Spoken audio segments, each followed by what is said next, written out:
Hello, Professor Tom. Hello, Professor. Hello, how are you? How are you? How are you? Doing good. Doing good. Yeah. Nice to meet you, Professor. I think that the time, the time slack is around 30 hours, between your city and Beijing time. Yeah, right? 13 hours. Yeah. 13 hours. So in your city, it's around 9 o'clock p.m. So we are so sorry for the convenience brought, the non-convenience brought to you. Actually, it's just 7. It's almost 7:30 here. Oh, 7:30. Yeah. Yeah, 13 hours. So I guess it's about getting close to 8:30 your time, right, in the morning. Yeah. Okay, Yeah. Professor, I think we can first test the system to make sure the lecture goes smoothly. Okay. Do you want me to share the screen or what? Yes. Let's see here if I can figure that out.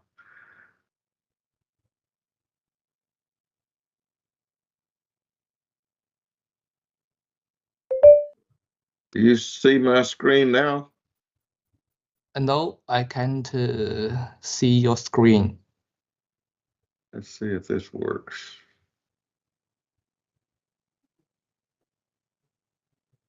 Actually, there is a button named sharing on the top of the menu at the upper right corner. Can you see that button? I see share, and then I see. After you click the sharing and in the menu there, let me see. Share, copy link, link to slide, link to this slide, and manage access. Yes. So if I hit. In the menu, could you see there are two options? One is a window, another is a screen. Maybe you could click the screen. Yeah, this looks a little bit different. Let's see here. So I see share. Where's it?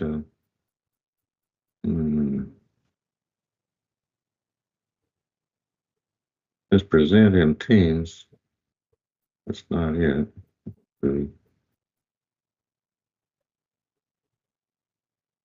Okay, let's see. Yeah, Windows. Yeah, Windows. Okay. Now, so I hit Window.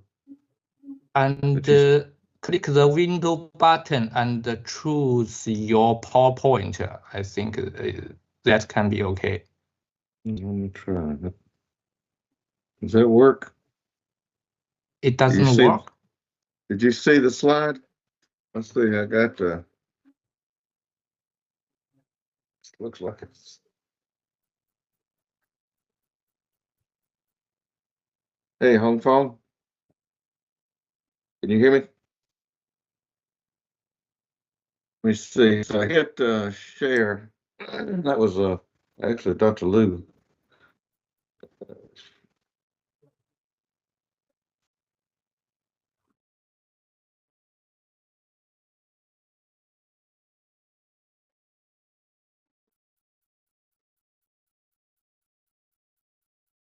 You still can't see the slide, can you?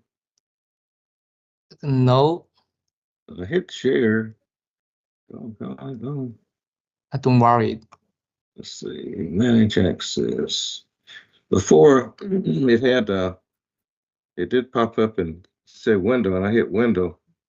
And right now, when I hit share, it's just got share and copy link and link to slide. Link slide. That doesn't do it either.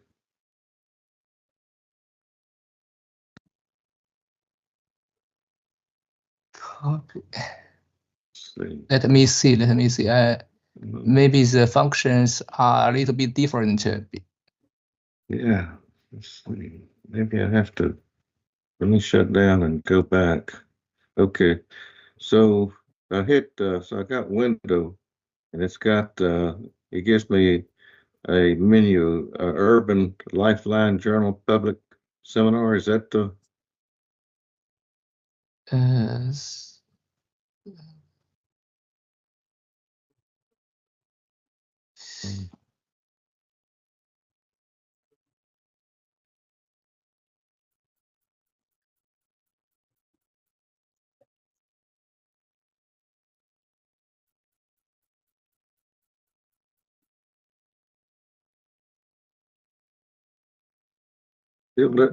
Still not working, is it?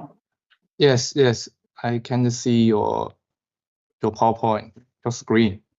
You can or cannot? I can't see the screen. Let's see the screen. Hi, Professor Iseley. Did you see a button called share just in the right of, there's an icon called left. So click that share and then it pops out saying screen and then window. Screen. Yeah, then just select screen. So you have, how many screen? Yeah, how many screen you have? Yeah, we can see it now. All screen. Oh, okay. And then you can just make your PowerPoint in the sharing view. Yeah, in the presenter view. Yeah, we can see it now. Great, thank you. How's that? Does that work? Yes, it does work. Okay.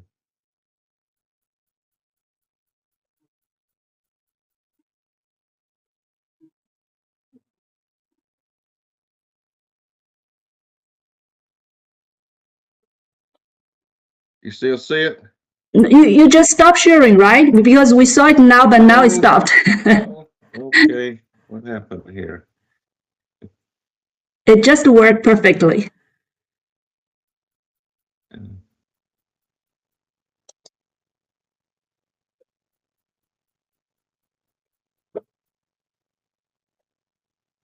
Yeah, it's not working, but we are seeing your opening PowerPoint. Now we can,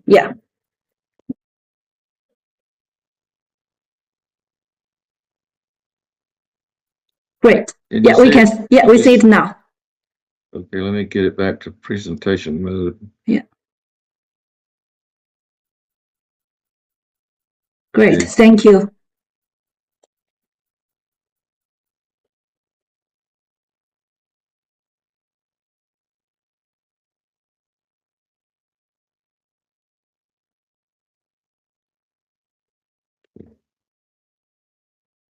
Okay, I think it's working.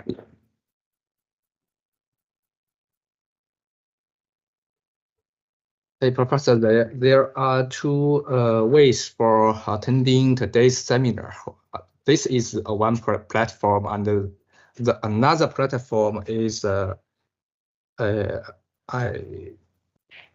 the name is Limestream platform. So there are two ways for attending today's seminar. So one part of the audience attend today's seminar by another platform. Oh, okay. Interesting.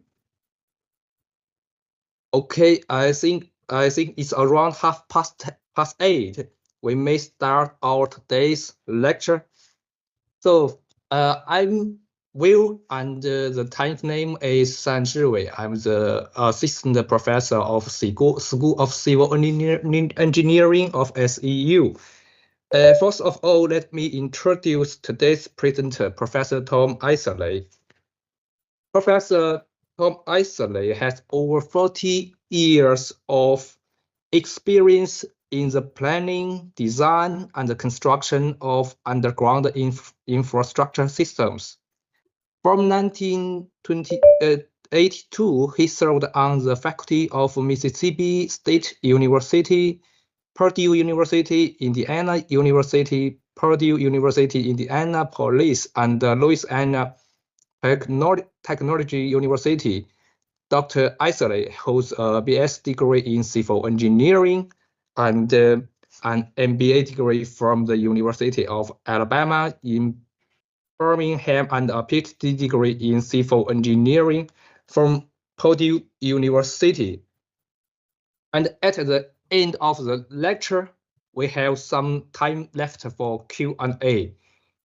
You can click the button of hands up or leave your questions on chat window. Okay, let us welcome Professor Tom give us his lecture with the title of Underground Infrastructure, a Key Component of Sustainability. Okay, are you ready for me? Yeah. To proceed? Yeah. All right. Well, welcome.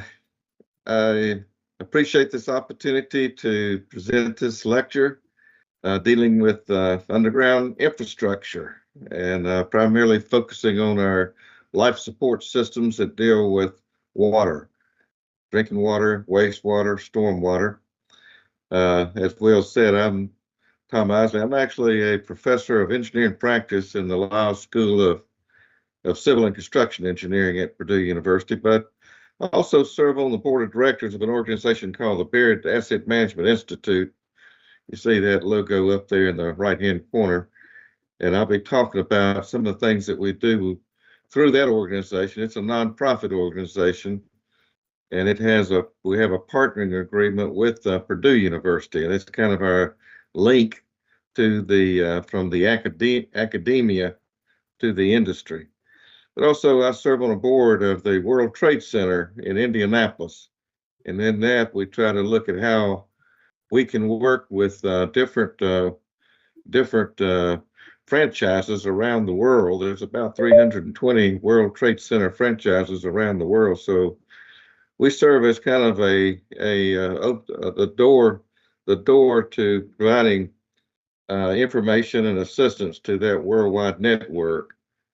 I appreciate the opportunity to speak to you, particularly because I have I have a lot of history in working in China from 1987. That's when I made my first trip to China.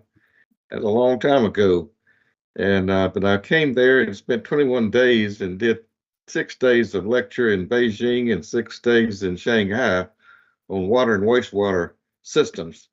And so I've been back many times, sometimes as many as 8 times a year, working with different organizations and universities and utilities in China. And as you can see on that cover slide here, I still serve as an adjunct professor with Xi'an Jiutong University. So it's really a delight to be here with you. And I hope that the things that I share with you will be something that you can relate to, and something that may be some ideas for you to pursue even deeper. But I'll be talking about the relationship between our university. You see, I have a UIT, there on the agenda, and that's my team. That's the underground infrastructure team. Yes, I'm in the civil and construction department at Purdue University, but my focus is on underground construction and underground infrastructure, and that's everything from utilities to large tunnels. And so I have a team that works with me, and then we'll be talking about that relationship a little bit further with we call it BAMI. And so I want to talk about the challenges that we face in this, in this space that deals with the underground, and talk about how asset management is really the way that we need to approach dealing with best business practices when we talk about the underground infrastructure. It's a little bit different than other infrastructures because in most cases we're not able to see. It's very difficult to get access to those assets. So I'll be talking about those 5 core components, and then talk about the innovation in this area. And then I want to talk about some of the things here in the U.S., even though you're in China, but a lot of the things that we struggle with and our challenges are, they're global in nature.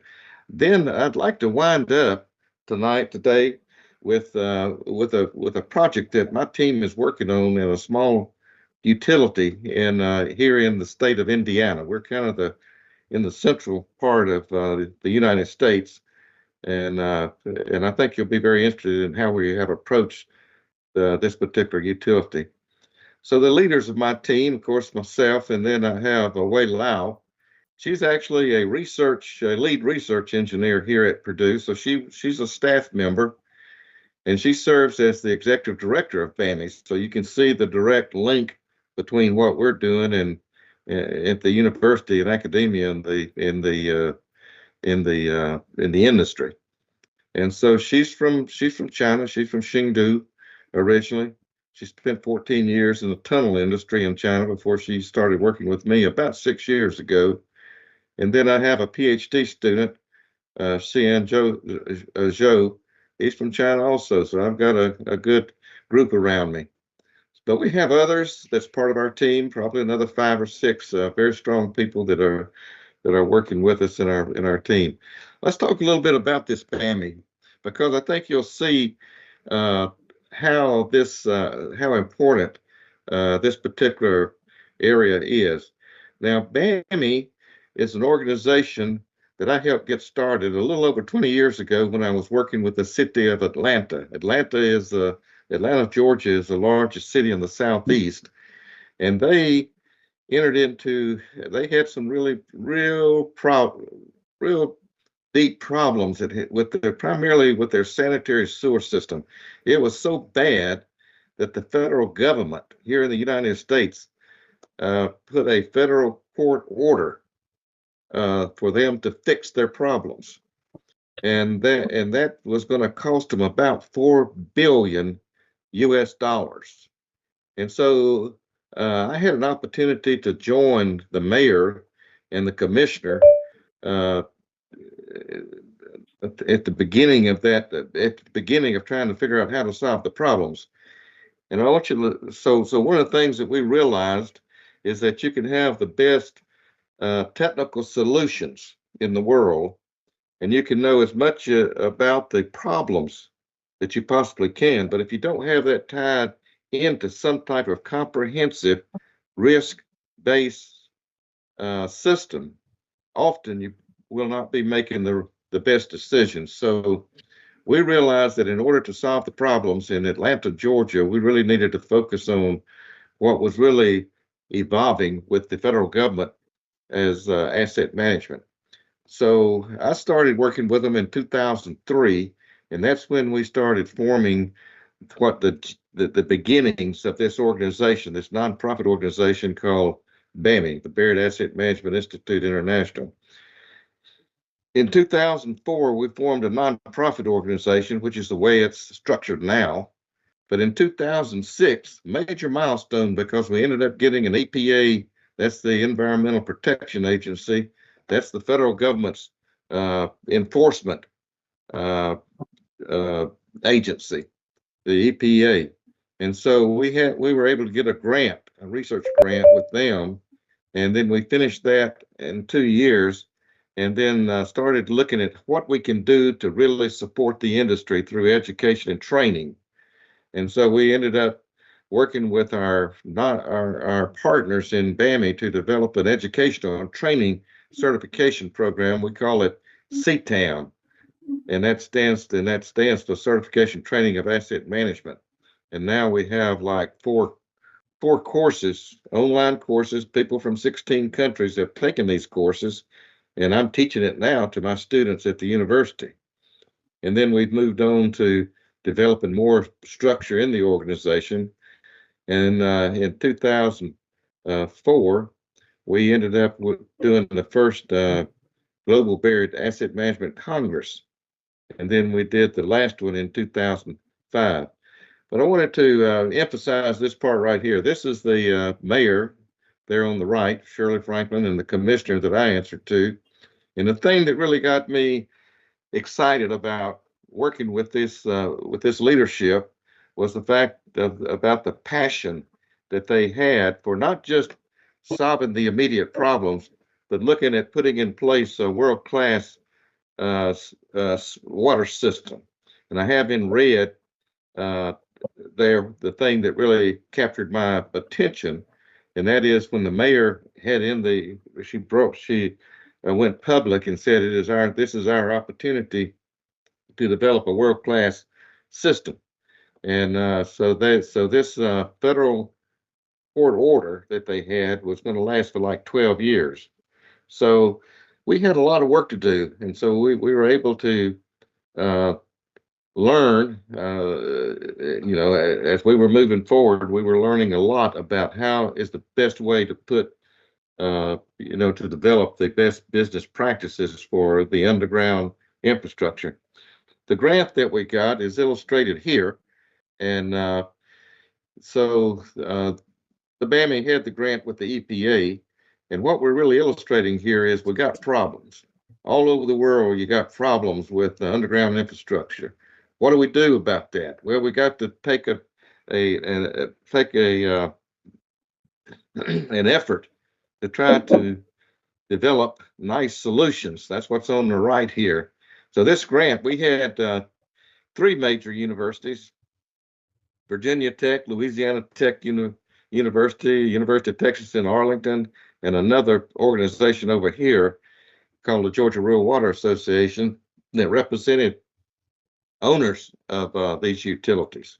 So that was the grant that really helped us to learn a lot, because that was a national research program for us to work with utilities to really try to understand what they need, not just what Atlanta needed, but big or small, what did they really need? This is the program that came out of that, the CTAM program. It's a certification program. You can see that we have 4 courses. The first one deals with just an introduction, an overview. The second one deals with how to develop an asset management program, how to implement the program is 300, how to finance the program. So those are the 4 major courses that we teach through this program, because what we see is that a lot of managers you really need some help in putting the plan together and then looking at how to implement the plan and finance the plan here in America as well.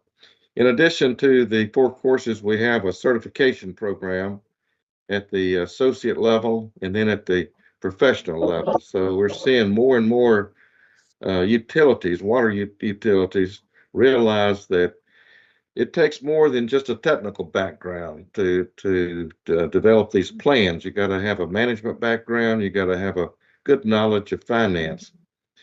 We not only have the online course, but we've taught these courses 4-day courses, various places around the country, and so that's what we have. Just a little bit on the structure of BAMI. We have these different committees, so we try kind of cover everything from pipeline condition assessment utility investigation. In other words, looking at the mapping and location, financial management, education research, technical solutions in the way of trenches technology, and looking at even renewable energy. And we do some work in the oil and gas space. And these are the leaders to chair people of those things. We also have what we call an international ambassador group, liaisons in different countries, because this is a global industry that we're working with. So we cover pretty much the world.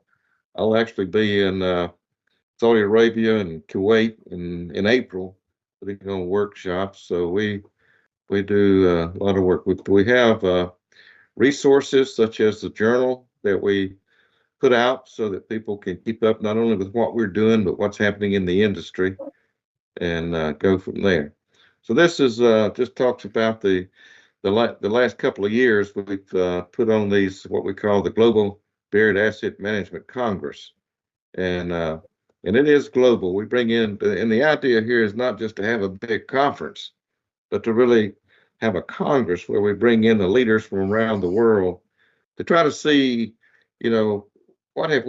what's been accomplished in the past few years, where do we need to go, and how can we work together to get to where we need to go with our programs. We have a number of industry sponsors that work with us, but primarily we're really looking at trying to get get the industry working together as a network. I'd like to explain this slide a little bit because the structure of the utilities in the United States is different than a lot of countries, China and even Europe and Australia and some of the other countries. You have more of a unified system through the federal government. If you look at the left side over here, we have in this country about 70,000. Think about that number, 70,000 water and sewer utilities, separate utilities. Now, those are public utilities. There's probably another 100,000 of little private, smaller utilities. So that's a lot. Each one of these utilities is a city or a separate entity that has its own board, has its own owners, and so they operate independently of each other. So that's a real challenge because that's a lot of entities that we've got to try to work with and help and educate. And when we look at the pipe, we have about 2.2 million miles of underground water pipe, and on the sewer side, we have about 800,000 miles of sewers and about 500,000 miles of private laterals. In other words, the lines that go up to the utility. Now, I'm in Indiana. I work throughout the country, but Purdue University is kind of in the center of Indiana and a little bit north of Indianapolis, if some of you are familiar with Indiana. And but in this state, we have almost 2,000 water and sewer utilities, and so I'm working with the state of Indiana to try to provide assistance with my students and my staff to try to help them work with some of the management of their systems. Now, this slide might be a little bit busy, but about 3 years ago, there was a huge financial aid package that was passed by the federal government, and it was in the over $1 trillion US. About 55 billion of that was designated to deal with water infrastructure, and it was the largest single investment in our history. But that sounds like a lot of money, and it is. But there's been a number of studies that say what we need over the next 25 years is $1 trillion just on water and wastewater problems. Follow me now, about 83. So I told you that let's just think about the 70,000 utilities. that I mentioned, separate entities. About 83% of those have real doubts that they can adequately maintain their systems. In other words, what's happening with these this underground infrastructure is like any asset, it's going to continue to deteriorate over the years. And the problem that we have in America, and it's common other places in the world, is a lot of the underground infrastructure has been neglected. In the United States, a lot of it was put in after World War II, and it hasn't been touched. So you have a lot of deterioration. But now we have to deal with that. We have to renew it, fix it. So if we look a little bit further down here, I wanted to point out that a lot of our problems are structural problems. That's kind of what you see in this picture over here. But a lot of it has to do with the hydraulics and what's referred to as infiltration and inflow and infiltration. That's where we have, on a gravity pipe, where we have groundwater and extraneous rainwater and so forth that's getting into the pipe. And that then goes down to the treatment plant and increases the cost. So a lot of the capacity within our pipe is eaten up with water that shouldn't be getting into the pipe, infiltration, inflow. And then the other real challenge is right here. It's water loss on our drinking water system. We have a major problem here with what's referred to as non-revenue water. In other words, we get our water, we treat it, we put it into the pipelines, but we don't know where it goes. Now, that water loss varies. One of the towns that I'm working with, it's 49%. So you think about that. The water that they purchase their water from another utility. Purchase the water, they store it, they just distribute it out to the customers, but they lose in the pipeline almost 50%. So you can see how inefficient that is. So we're working with them and doing a lot of leak detection and trying to come up with ways to deal with that. There are other problems that we deal with, and some of it has to do with just getting the people, getting the recruiting experienced and qualified people and training. But there's a lot of other challenges that deal with everything from climate change to rising the sea level and environmental issues. A lot of regulations that are coming from the states and from the federal government. So there's a lot of challenges that have to be dealt with. And so, but if we don't deal with it, then we end up with things like this, where we have catastrophic failures, and we end up with damage to property and loss of life and things like that. So what we're seeing, not only in the United States but throughout the world, is we're seeing more and more of these types of catastrophic failures for various reasons, and some of them are from water main failures. A lot of them are from sewer, where we have sinkholes that develop as a result of defective pipe. So let's talk specifically here in the next few minutes just about asset management. You see this definition here. It's a fairly simple definition, and it's actually one that came out of EPA. In other words, I told you that EPA is the Environmental Protection Agency. It's the federal agency that's responsible for our regulations and compliance. And so what they say is that what we're really trying to accomplish is maintaining the desired levels of service. In other words, levels of service means what we are expected to provide to our citizens, to our customers, to our ratepayers. So that needs to be established, is exactly what we are committed to. In other words, when we have complaints, how are we going to deal with those complaints? How fast are we going to get a response to those issues and so forth? So we want to maintain a desired levels of service. What is it that our customers really want us to do?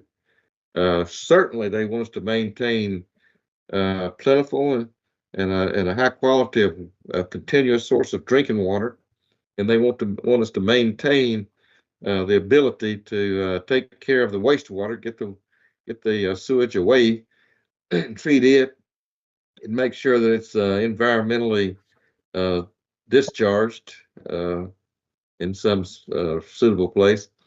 But the challenge is to do all of that at the lowest life cycle cost. What do we mean by life cycle cost? I'm sure you deal with that in the things that you get involved with, but the real key to life cycle is how you determine the life.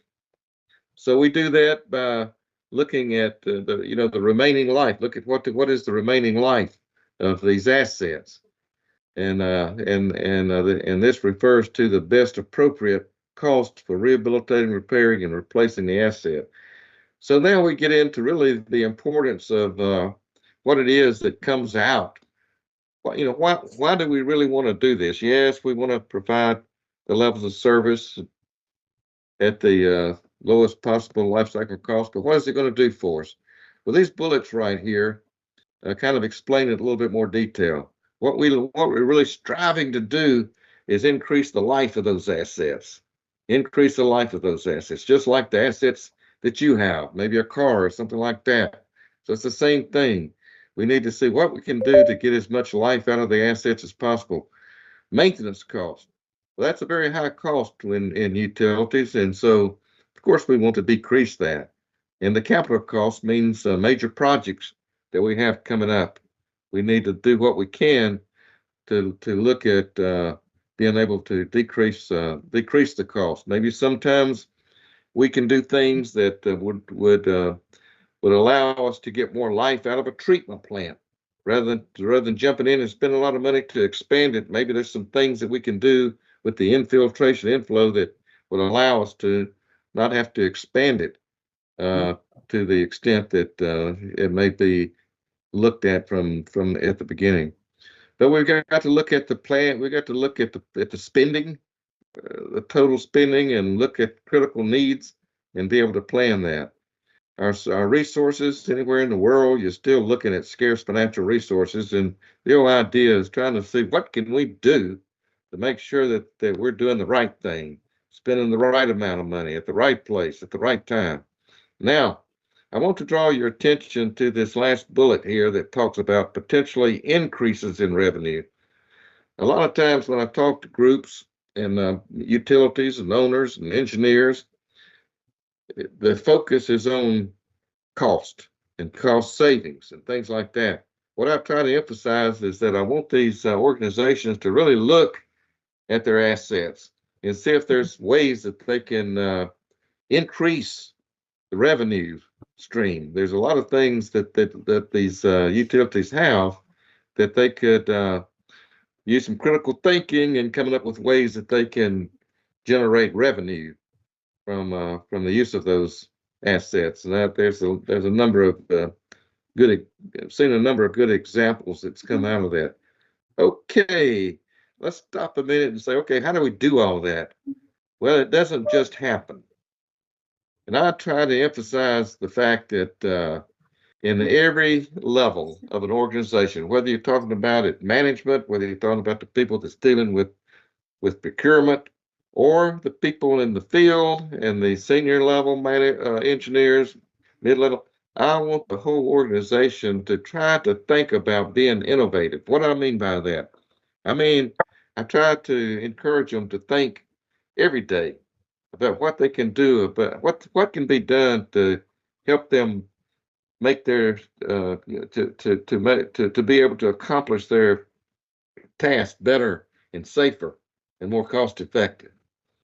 So innovation at every level, get the organization, the human resource issues that's related to an organization to really be thinking about ideas on how to improve things. How do we inspect our pipe? How do we manage our pipe? Can we use sensors? Can we use AI? Whatever it is, let's think about how we can do it better. The other point along this map here, the map is validation. Validation is very important because in order to really meet the challenges that we've got to face in dealing with the underground infrastructure.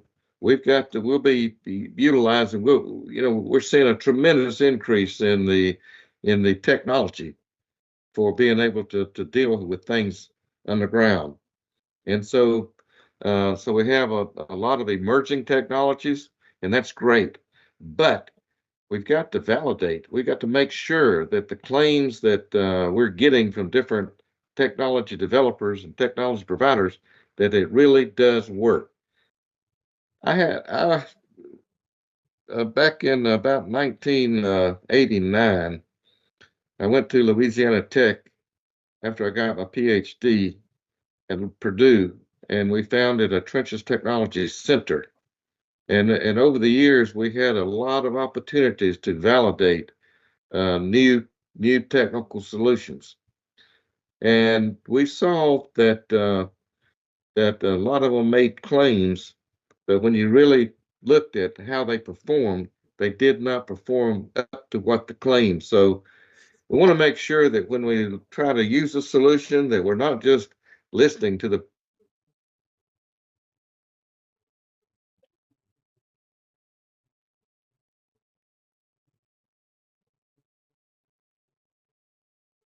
Tom, you muted yourself. Sorry, Professor Tom, your voice is mute. Your voice is mute.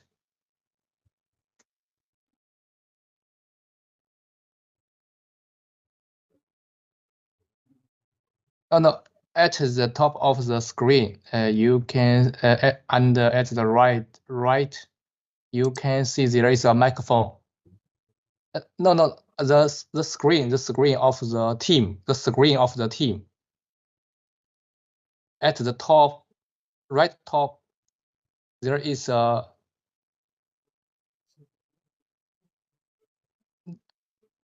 Professor Tom. No. Did that do it? Okay. Yeah.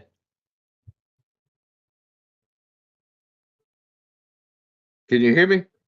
Yes. All right. So to kind of summarize things, what we're really doing is trying to move from being reactive, just dealing with a crisis, to trying to figure out where we think failure is going to take place and be proactive to get it fixed before it fails. So that, in a nutshell, is what asset management is all about, just trying to change the culture to be proactive in an effort to decrease the cost. So now, the way we approach this is because we're looking at a lot more than just fixing broken pipe. And what we're really looking at is these 5 core components. And I want to spend a little bit of time explaining to you exactly what this is. At the bottom here, you see that we have technical, management, and financial. So when we put a plan together for a utility, we've got to really look at those 3 major components: technical, management, financial. And we do that by working through these 5 components here. And so the first one says current state of assets. Well, I'm going to explain what that means in a little bit. Then we have 2, that's the levels of service. Again, looking at what we plan to provide to our customers. And then we got to really focus on what are the critical assets that we're dealing with. We've got to define what those are. And then we've got to really look at things again from the minimum life cycle cost. We've got to look at the long-term financial planning, long-term planning. Let's look at those a little bit carefully. This is number 1, and this is most important. In other words, when we start looking at the whole organization, we got to start here. And what we start with is this first bullet right here. We've got to know what it is that the utility, what is.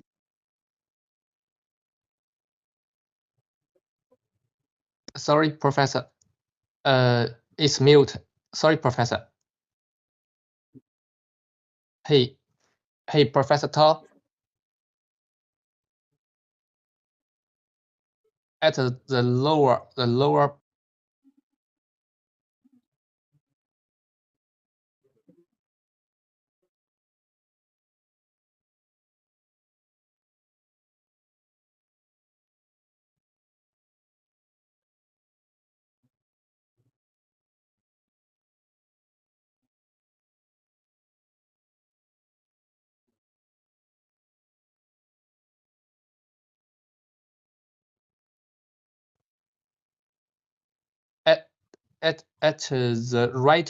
the lower right corner, there is a microphone button. Microphone.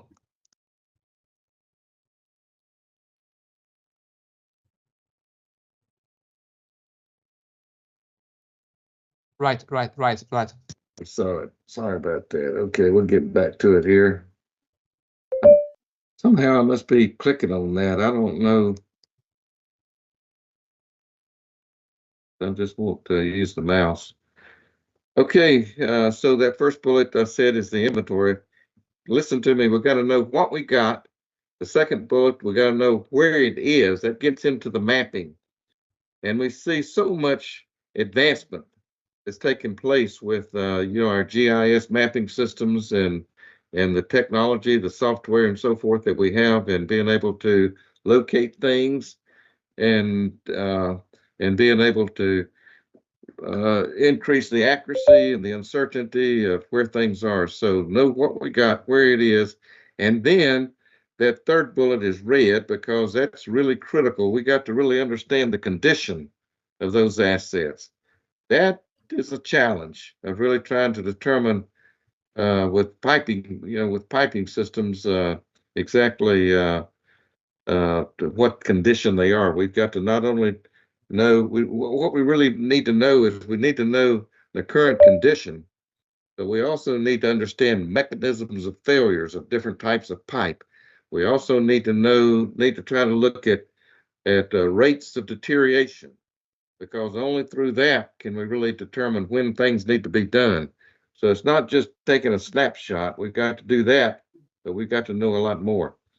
So if you look on the right-hand side, I've got PCA technology, and I've got different types of investigative techniques that's got to be utilized in that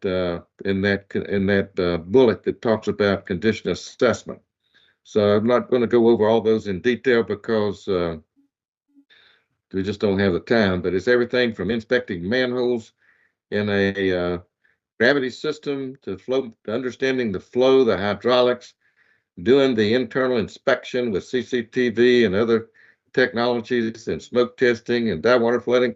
All of those are just separate investigative techniques that we have to utilize in trying to understand the dynamics of what's going on in the system. Also, when we look at the bottom part of that column, that list, we have drinking water system. We've got to understand, the pressure systems. What kind of pressure testing do we need to do? Condition assessment. What type of technologies are available to get into pressure pipe? This is a continuation of that, because once we know the condition, look at that first bullet.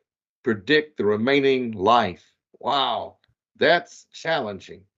So you do your inspection, you look at the condition, but now we've got to say, how long do we think this condition is going to last before it fails? And then we've got to determine what can we do to expand the life. And that gets into understanding, as engineers, as managers, we've got to understand what technologies are out there that we can use to bring into our underground infrastructure and extend the life. Down at the bottom, I've got a few. We've got things like cured in place pipe, heavily used in China, pipe bursting, chemical grouting, fold and form, robotic repairs. And I will say that when we really look at computer automation, robotics, material science, probably in the area of underground infrastructure, we have the most advanced systems that's out there, because of the challenge of working in confined space and working in areas in situations where we can't see the technologies. What you see here is a list of what's called trenchless technology methods. On the left-hand side, where it says construction methods, those are methods for installing new utility systems with the minimum amount of excavation. On the right-hand side, we have renewal methods. All of those are technologies that are available to us to go into a pipe and renew it. So you have the new, putting in new stuff, and then you have maintaining the existing stuff that we have. So you see, there's a whole family, and under each one of these categories that we have, whether you're talking about new construction or renewal, there's also subcategories. In other words, it's just a family of technologies that's out there. And that's what's really exciting, is just seeing, that's how the industry has developed with these technical solutions. But the exciting thing is, it seems like every day there's continued development. We have researchers in universities, we have researchers in industry that are continuing trying to expand the envelope. So it takes a concerted effort by managers and engineers and contractors to keep up with what's out there and knowing how to utilize them. So there's again, this is the major part of asset management. Just take a look at them. For example, here's one. This particular technology here, I just pulled it from Link Pipe. I've done a lot of work with them, but what we're doing here is utilizing splints like you would use like in the medical in your blood vessels to go in and fix the pipe. This is like localized repair. And so they use a TV camera and a plug. And you can see right here, there's a crack in the pipe. So they're fixing to put one of these clamps here to fix that broken pipe. And so they enter the pipe here. They pull a train. They've already inspected it. They know they've got 3 major places that need to be fixed. They've already fixed this one. They fixed this one. Now they're using a TV camera to position this, and actually this bladder here will expand and push and spread this clamp, this insert up against the pipe. So that's a very well-known solution, certainly for where we've got what's referred to as remote repair or localized repair. And then, of course, we've got things that's referred to that uses multiple technologies in order to solve problems. So the last slide had to do primarily with the gravity pipe, pressure pipe. I want you to look at that image at the top right-hand corner. That's a drinking water pipe, and that's a real picture of a cast iron water main where it's got so much it's called tuberculation that builds up in that pipe over the years, and that's not corrosion. You can see the pipe. In other words, this is the cut through the wall of the pipe. It looks good. It probably the same thickness as it was when it was put in 50 years ago, but the inside has built up a lot of minerals and scale and actually there's a biomass that lives within this. So we've got to go in and clean it, and there's a lot of different ways of cleaning this out, but it's not easy. I've done it some of it myself. And so there's technologies that have evolved that use this particular one uses an airborne stone to go in and clean the pipe like a sandblasting. And then we got to evaluate it. You get all that stuff out and you get it down to bare metal. Then you got to go in and try to determine what the wall thickness is, because you can't see it.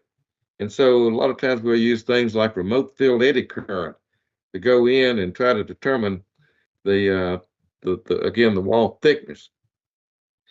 And with a TV camera, we can determine if that wall thinning, if we see that we have some wall thinning, we need to determine, is it external corrosion or is it internal corrosion or what the problem is. So there's a lot of engineering judgment that has to be made, but we've got technology that can help us. And then since we've taken it down to bare metal, before we leave, we've got to put some kind of coating on it to keep it from corroding again. So typically that's done with a spray. They call it spray spray applied polymer, CIPP. And then so that puts a coating on there. That coating can vary in thickness depending on the condition. And then once we determine where the corrosion is, for example, if it's external corrosion, then we go in with cathodic protection with anodes and cathodes in order to try to deal with the corrosion part of it. So that's all in that first component. I told you there's 5 components. The next one deals with levels of service. Not going to spend a whole lot of time on that, but again, that just gets into really understanding what it is that we want to promise our customers that we're going to try to maintain. So levels of service, that gets into really looking at the overall utility performance service, but we got to balance it with the cost. And then number 3, we start looking at risk. So every one of those utilities, and there's thousands and thousands, even in a small system. There's just thousands of assets. Every manhole is an asset. Every water main is an asset. Every valve and fire hydrant, those are all independent assets. The pipeline between a manhole and a manhole in a sewer system, that pipeline's an asset. So we got thousands of them because we got thousands of miles of pipe. But every one of them, this is the challenge. We've got to look at the risk of failure. We talked about looking at likely look at the time, look at the mechanism of failure and rates of deterioration in order to determine the remaining life. So that's what we're doing here. We're looking at the likelihood of failure and the consequences, and then we got to quantify that, and then with that we can look at risk, and then for every asset, then look at it from a matrix like this, or a graph like this, where we've got the consequences here, likelihood here, we've got it quantified with numbers, and we start determining when, how critical is it? When do we need to do something, and so forth. So that gets into a lot of algorithms and so forth. So 4 gets into establishing the capital cost and life cycle cost for different things that need to be done to the system, understanding the planning and design of any capital investments that have to be done, and so forth. Provide an understanding of the cost for the entire lifespan. In other words, what we've got to do now, pull all that together and determine what needs to be done, say, over the next 20 years. That typically what we look at is a 20-year future projection. Think about it just a minute. Once we go through the process of learning what we got, making sure we have the correct inventory, the mapping, the condition, looking at the remaining life. But now we've got to put all that together and say, okay, we can't fix everything now. We got to look at what needs to be done now, what needs to be done next year, what needs to be done in 5 years. And again, I'm saying that we look at a horizon of 20 years. And typically in our plans, we look at it with 3 scenarios. One is, what's going to happen if the owners, the political boards, make the decision to say we're not going to invest anything in our infrastructure. the infrastructure is going to continue to deteriorate. So that's one thing we want to quantify is what are the what's going to happen? What is the system going to look like in 20 years if we don't do anything? Then we want to say, okay, what happens? How much money is needed to be invested to keep the assets at the level that they're at right now? But that's not sufficient because right now, currently, we have too many problems, too much infiltration, inflow, too much water loss. So the third scenario that we've got to look at is realistically, what is the money that needs to be invested over the next 20 years in order to make sure that we're increasing the condition of our assets and also having enough money to deal with any surprises that come up. So that's what we're talking about down here in this bottom part here with the initial cost and looking at the overall cost of service and on up to disposal cost. So that's looking at the next 20 years. And that's what we're doing here, continuing to do here in the core component number 5 is again looking at the long-term performance from a financial standpoint. We got to look at it not only just what needs to be invested right now, but also affordability. In other words, it's easy to come up and say, well, we need, $10 million over the next 5 years. But if the utility has no way of coming up with that money, then we really won't be able to accomplish what needs to be done. So we've got to look at affordability along with the needs. So again, there's a lot of technologies that comes into play here. I want to go over some of the things that we're involved with. You see what we're doing here. We're starting out with location and mapping. Remember, but we got there's a lot of technologies that's involved in trying to determine where those utilities are. And over on the right-hand side, you'll see that there's a standard. It's called ASCE 3822. And you can go online and Google ASCE 38. You'll get a better idea of what it is. But that's an actual standard. And that standard goes through the process, tells engineers, it's a guideline for engineers to really help them to understand how do you go about really removing the uncertainty that's related to our underground infrastructure. So there's steps in there. They call them quality levels, 4 quality levels that we go through in trying to determine the uncertainty. Because when you really look at things like this, you begin to realize that in a lot of our urban areas, this is what the underground looks like. This was a water main break that broke and washed all of the soil away and left the spaghetti of utilities there. So try to find out who owns those and where they're located before you can see them is the challenge. We teach a 5-day school.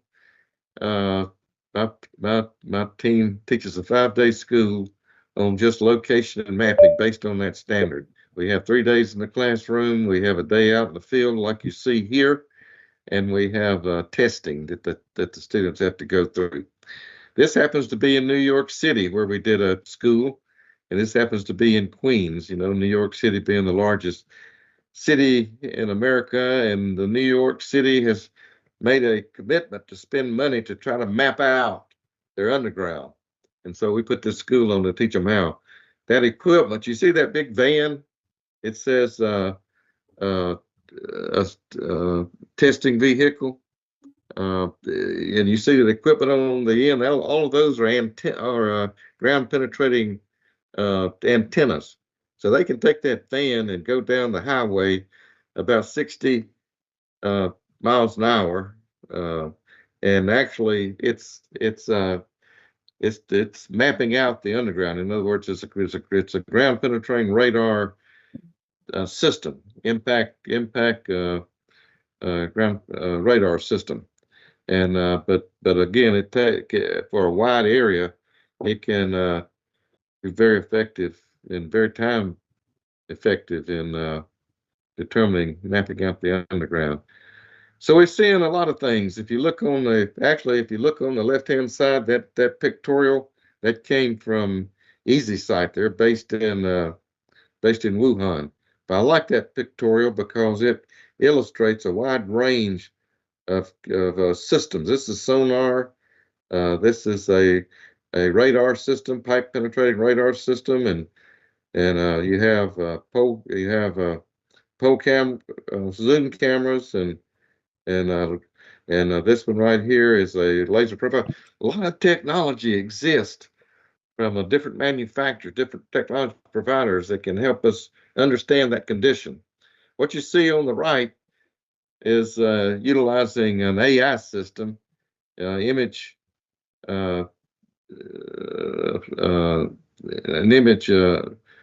identification system in order to look at different technologies in the pipe. So this is pretty, widely used CNN system, but now we're using it in a pipe, going down the pipe and identifying failures. So there's commercial companies now that do that. They take this technology and use it inside the pipe.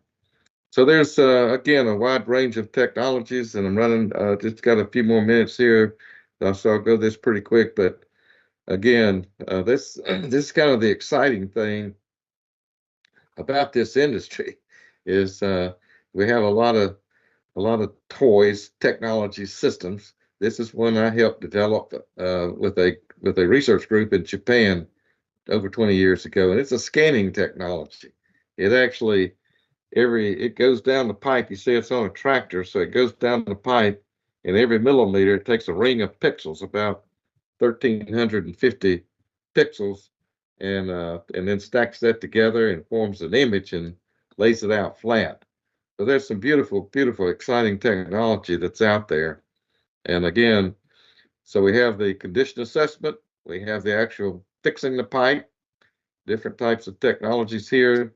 I had a list earlier, but this is just another list of different technologies that's widely used around the world.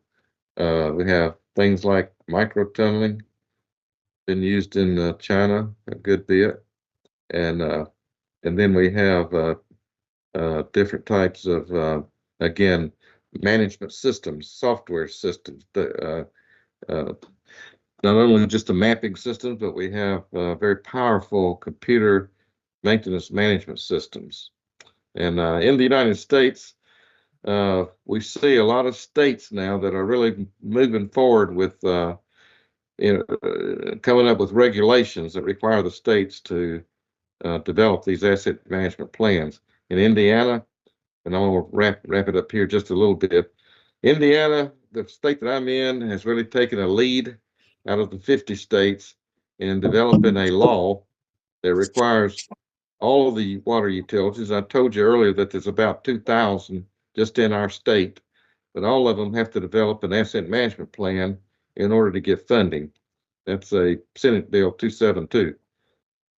It requires a lot of effort, and so this list here are companies that our team pulled together to work with on a small town called Switch City in Indiana. So about 2 years ago, we started working with this small town so that we could start developing tools that utilities can use. So this is where we're meeting with the town. We're meeting with the stakeholders. They have a treatment plant. This is a pole camera. So we've gone out and really spent a lot of time in working with this town to come up with the asset management plan. And then after we got into it, we were able to get about $650,000 from the state to go in and really do a very thorough investigation of their system. So we was able to go in and do the things that we just talked about as far as the investigation, and we're in the process of wrapping that up now, that particular city. So to summarize, our things that we're involved in is looking at the whole challenge of trying to help owners of pipeline systems like this to be able to manage them better, best business practices. And that's everything from the organization, management, that all of the technical part that deals with fixing things and mapping out when things need to be done, to the financing, getting the money. And so we are looking at moving forward with our team here at Purdue, and just continuing to be a resource to industry through the Barrett Asset Management Institute to help utilities not only in America but internationally. We still very strongly connected to Asia. So with that, it's I think this ends the lecture part, and I think we open it up for questions and answers. So Will, I'll turn it back over to you. Hey, I'm here. Okay. Okay. Thanks for Professor's lecture. Professor's lecture focuses on the management of our underground infrastructure related to drinking water and wastewater systems. Very interesting because, our quality of life and the economic development and so on are all dependent on the plentiful supply of good quality water. So any questions about today's lecture? Any questions? It's a great opportunity to communicate with Professor Tom.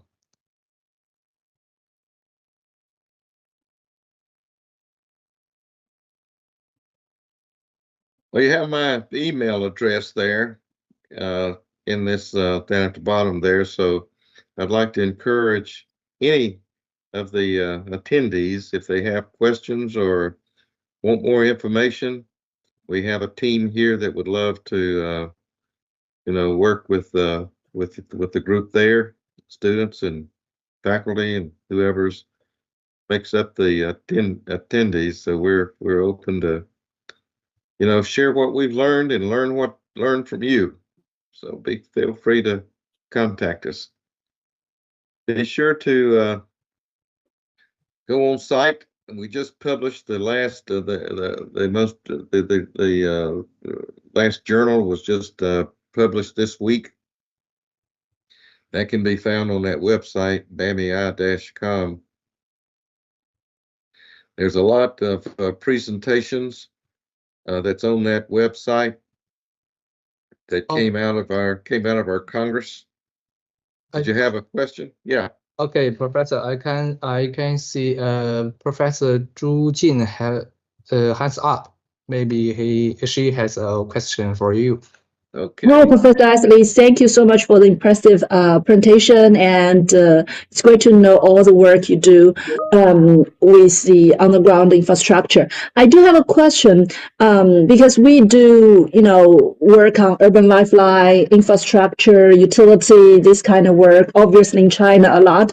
And one big challenge is how to work closely with industry as researchers in university, because these utility companies, sometimes they are not that open, right, to share data, to really get to work hand in hand with researchers. So how you break this boundary and work very closely with industry? Yeah, that's a real good question. And sometimes we have the same challenge here.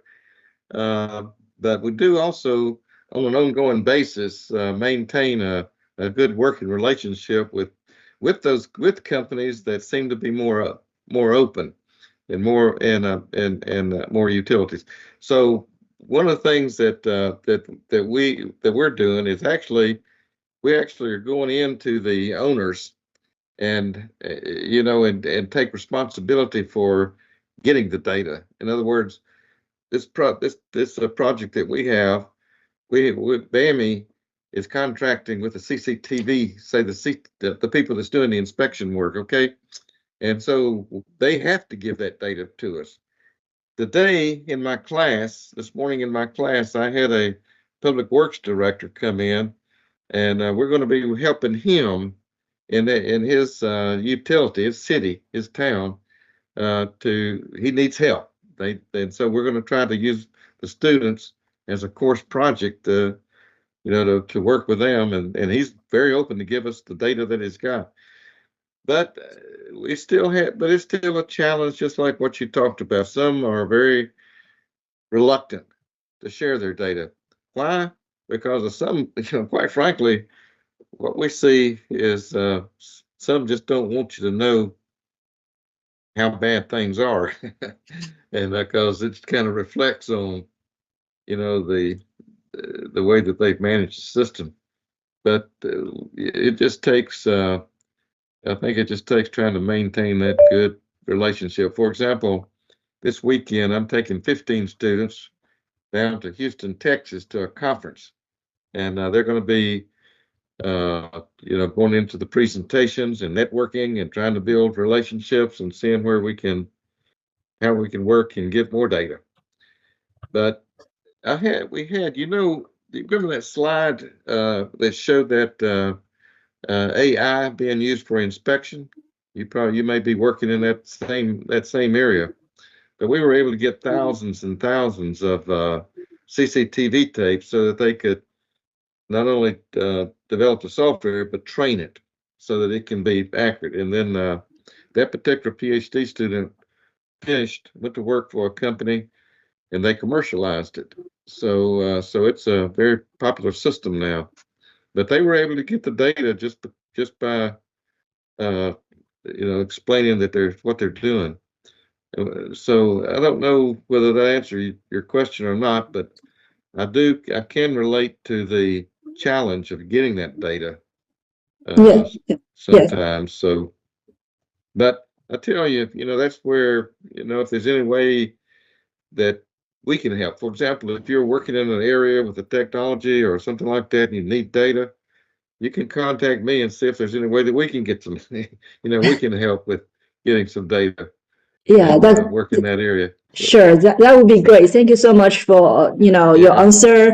It's really helpful. First, like providing some service to the earner, right? Then they would be happy to more happy to collaborate. And then you mentioned the AI tool that help us directly getting data without getting into the too much discussion or trouble with other different organizations. So we will definitely follow up. And you are thank you so much for generously offering to even sharing some of the data so we can all do some research. Thank you so much.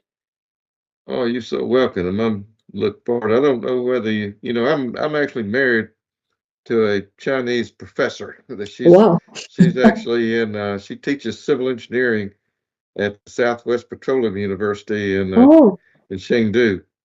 So she actually came to work with me in the Trenches Technology Center at Louisiana Tech a number of years ago, and so we're that's my wife. I'm married to a Chinese Chinese professor. Oh, okay. So you are very related to China, right? So welcome to Nanjing next time.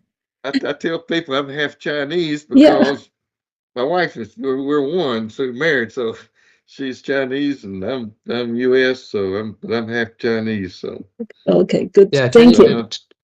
Nanjing is a very reliable city in China. Yeah. Okay. Yeah. Okay, Professor. I also have one question I want to discuss with you.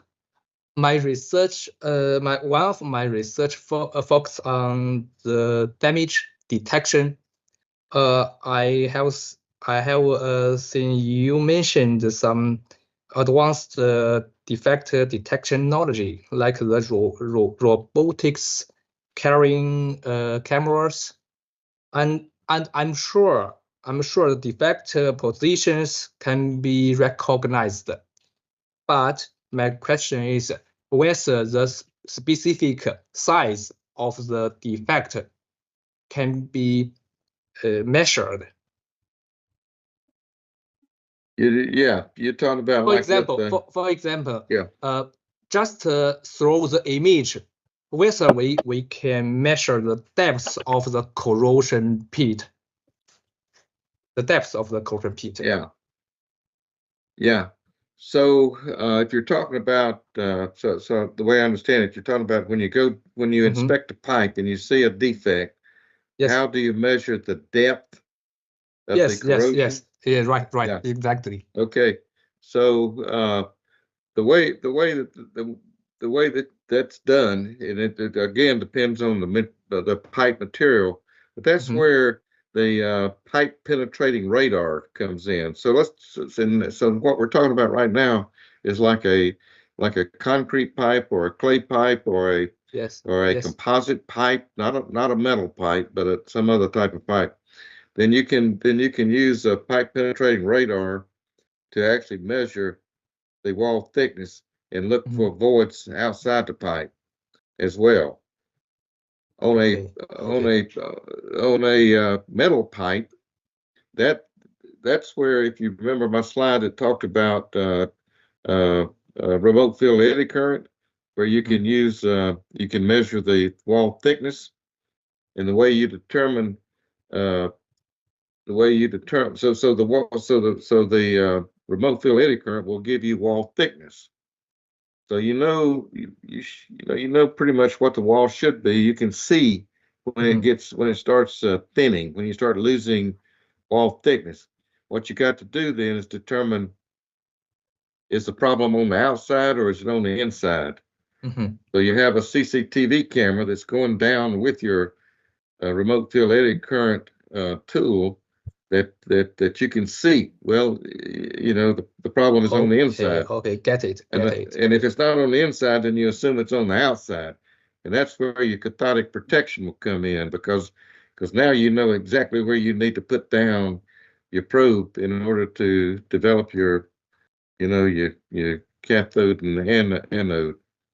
So, no, that's a challenge, and you're not going to get that just from the depth that you're talking about just from CCTV. So you got to have sometimes you can estimate it, because you can turn your camera and look directly into it and get an idea, but really to measure it, it's going to take something like to get it accurate, something like a pipe penetrating radar. And a pipe penetrating radar is just ground penetrating radar that you're using to measure. Well, and I know we're running close on time, but we had a grant when I was at Louisiana Tech. It's like for $3.2 million, and it was to develop a ground penetrating radar antenna that did not have to ride on the pipe. A lot of the antennas for inspecting the pipe from the inside, that the antenna has to actually touch the pipe. But a lot of times that's not you don't get really good information, because that pipe may be, particularly if it's concrete pipe and you have microbial induced corrosion at the top, it's rough. So so this particular project was to develop an antenna that did not have to touch the pipe, but still measured not only the thickness, but also look through the pipe for voids outside the pipe. And I've done some of that with with the radar system, so it's pretty effective. Yes. Thank you. Yeah. Any questions from other audience?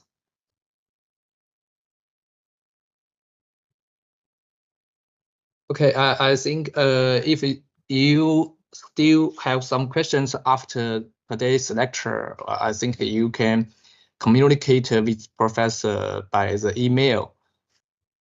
Okay, Professor, I think we can end today's lecture. Thanks again. Okay.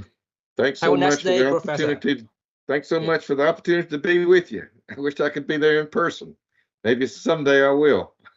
Yes, looking forward to see you in 19 in the future. There you go. Okay, thank you. But Thank you. have Thanks a good again. day. Have a good day. And have a good day. Bye, Professor. Bye-bye.